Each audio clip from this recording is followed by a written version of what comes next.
नमस्कार दोस्तों, मैं हूं आपका दोस्त संचित। इस वीडियो सीरीज में हम डिस्कशन कर रहे हैं थ्योरी ऑफ कंप्यूटेशन पर। और अभी दोस्तों बात कर रहे थे पीडीए डिजाइनिंग की। तो लास्ट वीडियो में भी हमने क्वेश्चन डिजाइन किया, ए का पार एन एंड बी का पार 2n, और समझा कि डबल से भी चाहूं तो कंपेयर कर सकता हूं। स्टिल लैंग्वेज CFL थी और हम बड़े आसानी से डिटर्मिनिस्टिक पीडीए बना पाए। तो डिस्कशन को थोड़ा और आगे बढ़ाते हैं दोस्तों, और कुछ और डिफरेंट टाइप के पैटर्न्स पे देखते हैं कि वहां क्या हमारा पीडीए यानी कि फाइनाइट ऑटोमेटा जो हमने स्टैक लगाया वो काम कर पाएगा कि नहीं कर पाएगा।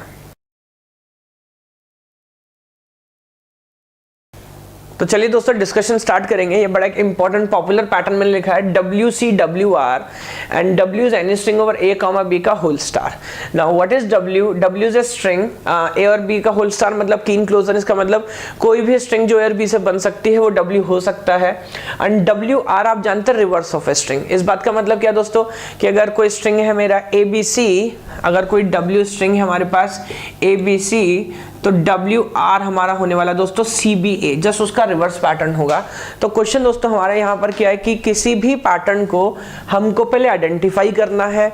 अगर मैं एक पैटर्न लिखूँ, let me right string W, तो अगेन हमेशा एक सैंपल स्ट्रिंग कोड करते हैं। लेट मी से B ऐसा स्ट्रिंग लेते हैं जो लेट मी से like this only ABB followed with a C एक सेपरेटर है, और फिर दोस्तों हमको क्या मिला ABB, नहीं सॉरी W नहीं WR चाहिए।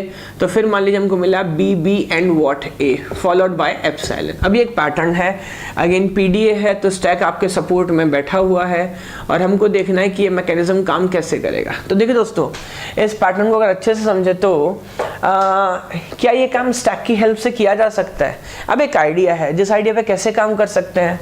अगेन जैसे कोई स्ट्रिंग आता है W, तो कुछ भी आए, किसी भी पैटर्न में आए, किसी भी ऑर्डर में आए दोस्तों, मैं उसको पुश करूंगा स्टैक के अंदर। अब इसी के अगर मैं एग्जांपल कोड करूं, देखिएगा जब पुश होगा तो सबसे पहले भाई साहब A जाएंगे, उसके बाद B, और उसके बाद कौन जाएगा B। यस और नो? मगर आप समझिए स्टैक जो है वो ऑटोमेटिकली एक्ट करता है एज ए स्ट्रिंग रिवर्सर, है ना। तो अगर पुश करेंगे आप ABB तो पॉप होगा BBA। अब ध्यान से देखिएगा, जैसे ही C आएगा, C एक स्ट्रिंग सेपरेटर है मेरा हेल्प के लिए यहाँ पर है।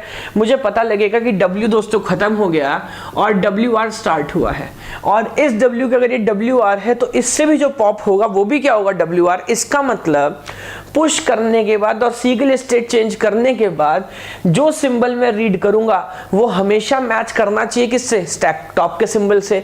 अगर ऐसा होगा तो मैं पॉप करूंगा, वरना पॉप नहीं करूंगा। इसका मतलब स्ट्रिंग हमारी वैलिड नहीं है।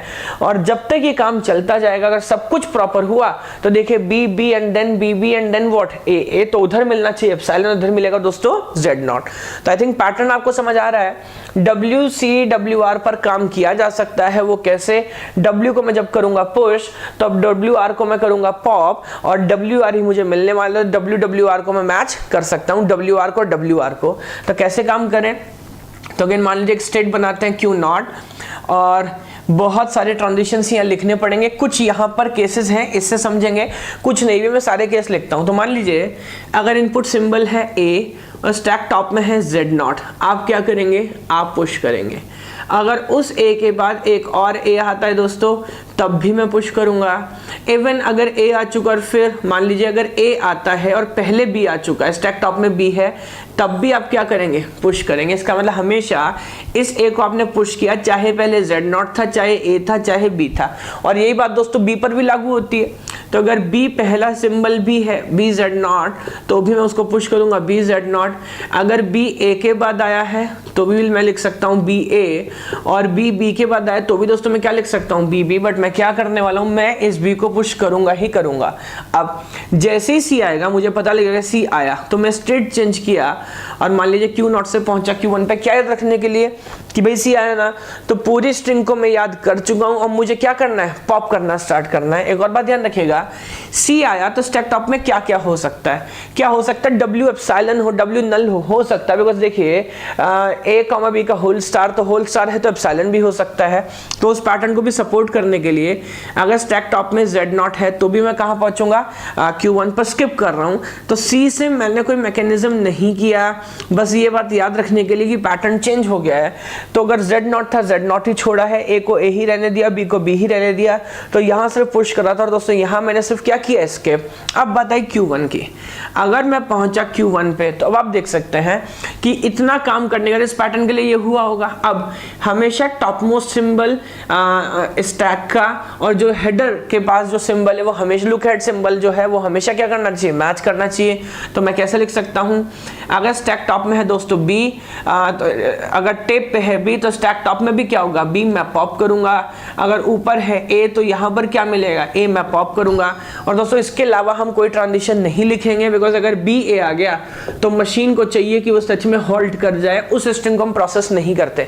दोबारा समझिएगा, हमने पहले वीडियो में बात की है DFA कंप्लीट सिस्टम नहीं है, तो यहाँ पे डेड स्टेट का कोई मैकेनिज्म नहीं है। अगर आपको लगता है स्ट्रिंग इनवैलिड है तो वहीं पे मशीन को होल्ड करा दीजिए, उसके लिए ट्रांजिशन लिखने की जरूरत नहीं है।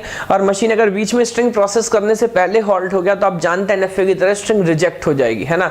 अब अगेन लास्ट मोमेंट आप जानते हैं, हमेशा आखिरी काम हम क्या करते हैं, स्ट्रिंग खाली हो चुका है, स्टैक खाली हो चुका है, तो फाइनल ट्रांजिशन लिख देते हैं क्या, input symbol epsilon, top most symbol of the stack is what, Z0, let me skip Z0 and take a final transition to what, QF। तो आई थिंक आपको गेम समझ आया होगा, आसान सा पैटर्न था। तो आपको सोचना था बस कि WC WR पे काम कर सकते हैं कि नहीं, है ना। तो हमने पहले W को पुश किया, फिर WR के लिए पॉप किया और दोनों का कंपैरिजन आपस में किया। एक और बात ध्यान रखिएगा, आप मजे की बात, अगर मैं आपसे पूछूं व्हाट अबाउट WCW, ये एक बड़ा पॉपुलर पैटर्न है, लोग कंफ्यूज होते हैं, क्या WCW भी दोस्तों CFL है? तो आप समझिएगा WCW CFL नहीं है दोस्तों। इसका रीजन क्या है, जब आप W को पुश करते हैं तो C पे स्टेट चेंज करते हैं, तो फिर आपको क्या चाहिए, W। बट प्रॉब्लम क्या है कि स्टैक से पॉप होगा क्या, WR। यहाँ कोई तरीका नहीं कि मैं आखिरी सिंबल निकाल लूँ। हाँ, अगर दो स्टैक मेरे पास होते तो फिर मैं एक स्टैक से निकाल के दूसरे स्टैक में पुश करता और रिवर्स का रिवर्स जो है स्ट्रिंग वैलिड हो जाता, तब मैचिंग की जा सकती थी। बट बाद में बात करेंगे दोस्तों, फाइनाइट ऑटोमेटा पे अगर दो स्टैक लगा देना, then it is a so powerful logic that it becomes a Turing machine, और तब तो आप उससे दुनिया का सारा काम कर सकते हो, है ना। बट PDA की अगर बात करूं आपसे तो भाई PDA जो है WR ही प्रोसेस कर पाएगा, WCW पे दोस्तों PDA काम नहीं कर सकता। इसका मतलब ये लैंग्वेज जो है CFL नहीं है। या अगेन आप ऐसे सोचें, मैं लिखता हूं A का पावर N, B का पावर N, C का power N, N is greater than equal to 1। अब देखो, जैसे हमने बेसिक लॉजिक बनाना सीख लिया ना, हमारी अंडरस्टैंडिंग बढ़ रही है। अब आप सोचें क्या ये लैंग्वेज दोस्तों हमारा CFL है, तो आप समझिएगा A का कंपैरिजन करना है B से और वो दोनों होने चाहिए इक्वल किसके, C के। अब ध्यान से आप समझिए, आइडिया मैं सोचता हूं, A आया, मान लीजिए मैंने A को पुश किया, अब B पर मुझे क्या करना पड़ेगा दोस्तों, तो इस A के लिए मुझे इस B के लिए मुझे A को क्या करना पड़ेगा, पॉप, ताकि मैं देख पाऊं दोनों बराबर है कि नहीं। बट अगर मैंने ऐसा किया तो फिर मैं C को कैसे कंपेयर करूंगा, बिकॉज B को चेक करने के लिए A को मैं ऑलरेडी पॉप कर चुका हूंगा। या अगर मैं B को स्किप करूं, C को काउंट कर लूं, तो फिर मैं C को काउंट कर पाऊंगा। बट मैं क्या नहीं कर सकता, मैं B को काउंट नहीं कर सकता। तो धीरे धीरे आप सीखेंगे, ये लैंग्वेज भी दोस्तों CFL नहीं है। रीजन बीइंग मल्टीपल कंपैरिजन है सिंगल टाइम में, है ना। तो A का कंपैरिजन करना है B से और दोस्तों B का कंपैरिजन करना है C से, ये काम एक साथ नहीं किया जा सकता। बिकॉज अब आइडिया हमें समझ आ रहा है, हमारे पास मैकेनिज्म क्या है, स्टैक। तो मैं बार बार शायद ज्यादा बोल रहा हूँ ये बात, बट मैं यही बात आपको समझाना चाह रहा हूँ। डिजाइनिंग से फायदा क्या होता है, डिजाइनिंग से आप ये बात सीखने लगते हो धीरे धीरे कि ये काम मैं कर सकता हूँ कि नहीं कर सकता। अगर नहीं कर सकता तो फिर ये पक्का हो जाता है दोस्तों कि वो जो लैंग्वेज है साहब वो CFL नहीं है, ठीक है। तो मेरे हिसाब से ये लॉजिक हमें अच्छे से समझ आया। WCWR पे पैटर्न पे हमने काम किया, और आप मुझे बताइएगा कि अभी इस पे कुछ और क्वेश्चंस ट्राई करें कि नहीं कॉन्टेक्स्ट फ्री लैंग्वेजेस पे। और उसके बाद अगेन आप लोगों के फीडबैक, आप लोगों के कमेंट्स, लाइक्स मेरे लिए बहुत इंपॉर्टेंट है। और प्लीज आप मुझे बताएं कि इसके बाद इन कुछ और क्वेश्चंस हम ट्राई करेंगे। उसके बाद पहले हम दोस्तों काम करें ट्यूनिंग मशीन पे और कुछ इंपॉर्टेंट लॉजिक्स डिस्कस करें, या पहले ग्रामर पे थोड़ा सा डिस्कशन कर ले दोस्तों, क्योंकि CFL या फिर रेगुलर ग्रामर पे भी हमने कोई काम नहीं किया, CFG या रेगुलर ग्रामर पे। तो आपके कमेंट्स का और आपके फीडबैक्स का मुझे इंतजार रहेगा, और जैसा आप कमेंट देते हो उसी हिसाब से आगे का जो रास्ता है दोस्तों वो हम चुन लेंगे। तब तक के लिए अपना साथ देते रहिए, धन्यवाद।